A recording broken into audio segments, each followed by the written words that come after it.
চলে আসলাম তোমাদের সামনে একটা রেসিপি নিয়ে। আজকে করব কাতলা কালিয়া। বুঝছো বন্ধুরা, তোমরা সবাই কেমন আছো? আর তোমরা আমার সাবস্ক্রাইব করো, শেয়ার করো, লাইক করো, কমেন্ট করো।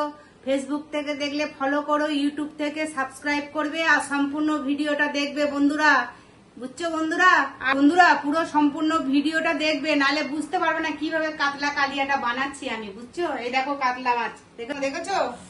বড় বড় ছিল বলে আমি কেটে কেটে নিয়েছি। এই দেখো, এত বড় বড় পিস খেয়ে কি হবে, ওই জন্য কেটে কেটে কেটে দুই ভাগ করে নিয়েছি। দেখছো বন্ধুরা, কড়াইয়ে তেল দিচ্ছি। বুঝছো? বেশি কড়া করে ভাজবো না। গরম হয়ে গেছে বন্ধুরা, এখন মাছগুলো ছাড়বো।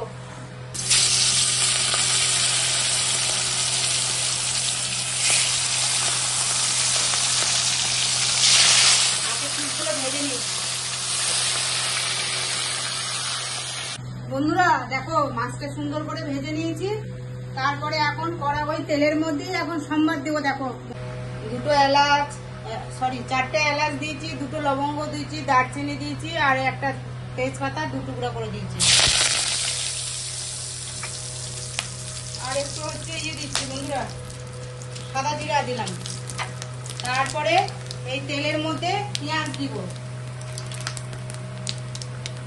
তেলটা গরম হয়ে গেছে, সম্বার দিয়েছি। এখন এই ঝিরি ঝিরি করে পেঁয়াজ দিয়েছি। আমি পেঁয়াজ দু রকম করে ব্যবহার করবো। একরকম একটু মানে কালিয়া বানাচ্ছি তো, কাতলা কালিয়া, একটু পেঁয়াজ এরকম করে ব্যবহার করব, আর একটা পেঁয়াজ বেটে দেবো। বুঝছো বন্ধুরা? এই যে দেখো, এইভাবে ব্যবহার করতেছি, তোমরা দেখো না। পেঁয়াজ, অল্প একটু আদা, আর 4 কোয়া রসুন, আর দেখো ধনিয়ার গুঁড়া অল্প দিলাম, অল্প করে দেবো সব জিনিসই, অল্প দিলাম। জিরের গুঁড়া দিলাম। এই যে জিরার গুঁড়া, ধনিয়ার গুঁড়া দেওয়া হলো অল্প অল্প করে। আর এর মধ্যে টমেটো দিব। টমেটো 2-3টা টমেটো পেস্ট করে, বেশি পুড়িয়ে ভাজবো না, ভাজা হয়ে গেছে। এখন আমি মশলাটা দিব।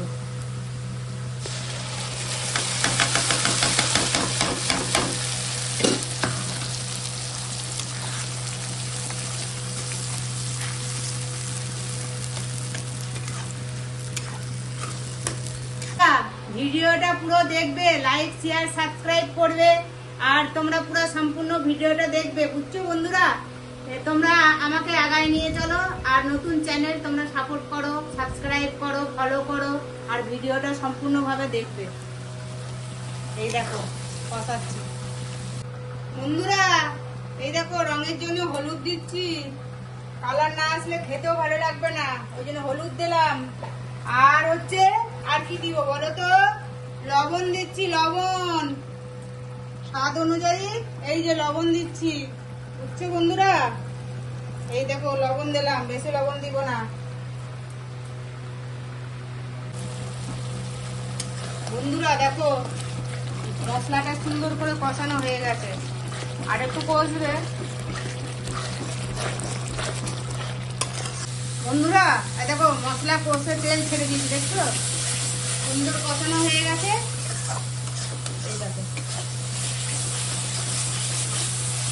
এই দেখো জল দিচ্ছি বন্ধুরা, পরিমাণ মতন জল দিলাম, অল্প করে জল দিলাম। মাছটা ফুটতে দেবো, ফুটে ঝোলটা একটু শুকাবে, তারপরে ইয়ে হবে। আর বন্ধুরা তোমরা, তারপরে তো বললাম তোমরা কি করবে জানোই, লাইক শেয়ার সাবস্ক্রাইব কমেন্ট। আর ইউটিউব থেকে দেখলে সাবস্ক্রাইব করবে, আর ফেসবুক থেকে দেখলে ফলো করবে। এই যে মাছগুলো দিব, মাছের কালিয়া, কাতলা কালিয়া, কাতলা মাছের কালিয়া হয়ে গেল দেখো। আর লাস্টে একটু ধনেপাতা ছিটাই দিচ্ছি, ধনেপাতাটা দিলে একটু সেন্ট হবে। তাইলে আমার কাতলা মাছের কালিয়া শেষ হলো বন্ধুরা। তাইলে তোমরা শেয়ার করো, সাবস্ক্রাইব করো, লাইক করো, কমেন্ট করো, আর ফেসবুক থেকে দেখলে ফলো করো, ইউটিউব থেকে দেখলে সাবস্ক্রাইব করবে, আর সম্পূর্ণ ভিডিওটা কিন্তু দেখবে, নাহলে শিখতে পারবে না। ঠিক আছে বন্ধুরা, এখানেই রাখি। তোমরা ভালো থেকো, সুস্থ থেকো।